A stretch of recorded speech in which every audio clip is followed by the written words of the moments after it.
शिक्षक मित्रांनो, CTET form भरताना शिक्षकांना अडचण येत आहे आणि ती महत्त्वाची अडचण आहे, शैक्षणिक संस्थेचे नाव यादीमध्ये दिसत नाही. तर आपल्याला घाबरून जायचे काहीच कारण नाही. तो प्रॉब्लेम आता सॉल्व्ह झालेला आहे आणि तो प्रॉब्लेम कसा सॉल्व्ह करायचा ते आपण पाहणार आहोत.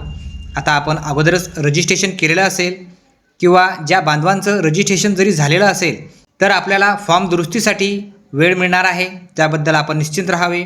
आपण लॉग इन करायचं आहे आणि आपल्या वेबसाईटला जायचं आहे.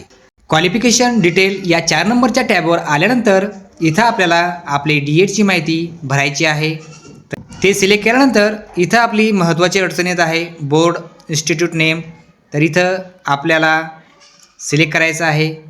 आता आपण बघू शकता इथं पूर्ण इन्स्टिट्यूट बोर्डचे नाव दिसत आहे. भरपूर मोठी लिस्ट आहे आणि आपण आपल्या कॉलेजचं नाव शोधून अगदी कंटाळलो आहे. वेगवेगळ्या पद्धतीनं आपण नाव टाकण्याचा प्रयत्न केलेला आहे, परंतु आपलं नाव सापडत नाही आहे. शैक्षणिक संस्थेचं नाव आपल्याला दिसत नाही आहे. तर आपण काय करायचं, काहीही विचार न करता सरळ आपल्याला शेवटी जायचं आहे. शेवटी गेल्यानंतर इथं आपल्याला अदर्स असं एक ऑप्शन आलेलं आहे, त्यावर आपण क्लिक करूया. त्यावर क्लिक केल्यानंतर एक 15 सेकंद आपल्याला वाट बघायची आहे. तेव्हाच ती आपल्याला टॅब ओपन होणार आहे. घाई करायची नाही आहे.